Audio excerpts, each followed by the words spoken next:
Hey, how's it going? It's April 27th, 2022. This is your Daily Sweet Talk. I want to talk about Lifesavers. Not really ready to record this one for today, but I was just having a lot of thoughts about Lifesavers, and now I really want to talk about them. Excuse me. So, for those who don't know what Lifesavers are, everyone knows what Lifesavers are, but I'm not talking about inner tubes. I'm talking about the candy, which still everyone knows what it is.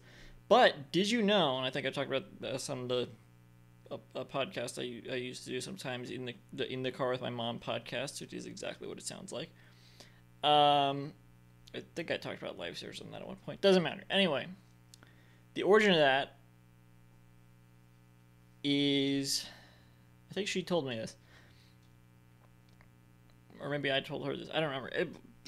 The hole in Lifesavers, it serves a purpose, and it's the namesake of the candy.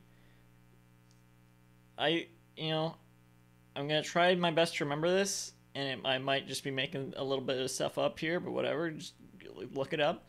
I believe the inventor of Lifesavers either almost choked on some candy, choked to death on some candy, or someone he knew did, or whatever, or he saved someone from choking on candy with a Heimlich, something like that, a piece of hard candy.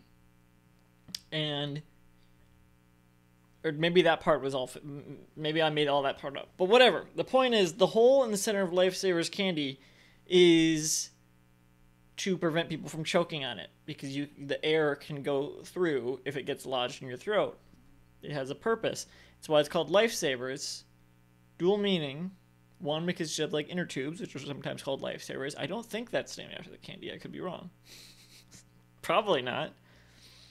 I think it's just because you throw life preserver, you throw it to someone to save their life at sea so they can float. And it's just funny because it's filled with air. Doing some Jeff Goldblum mannerisms there. Filled with air so it can save your life. That's the candy does the exact same thing. It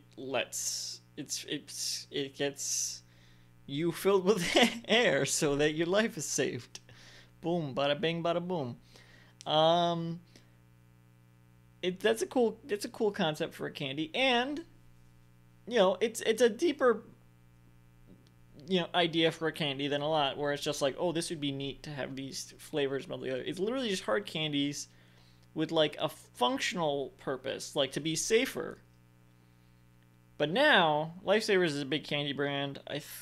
Who are they owned by? I want to say Mars. I should know this. I know who owns what candy brands. I want to say Mars. Wrigley, of course, Wrigley. Oh, used to be right. Wrigley used to be Nestle, so probably owned by. Oh, they're owned by Nestle in Canada. So I don't know what the overseas stuff is like with that. I'll have to look into that. But they're owned by Wrigley in the U.S. I feel like Wrigley is owned by a bigger Mars. I was right. Wrigley's owned by Mars. I was right. Okay. So Wrigley, Doublemint, whatever. It's under that division for some reason, because I guess because it's not chocolate. But Skittles isn't under Wrigley. That's not chocolate. But anyway, I know about candy brands. Whatever. It's my thing. It's my area of expertise, kind of, or not. I don't know. I should. There's more I wanted to say about Lifesavers. I got to wrap it up now, in a little wrapper.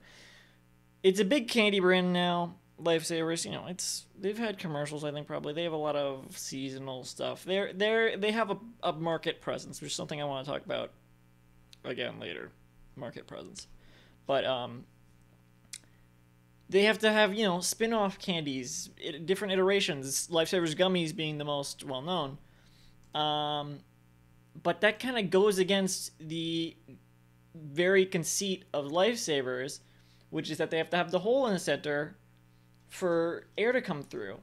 And through Google Images, I'm seeing varieties of Lifesavers here that are just, it's like, oh, Lifesavers fusions and fusion flavors.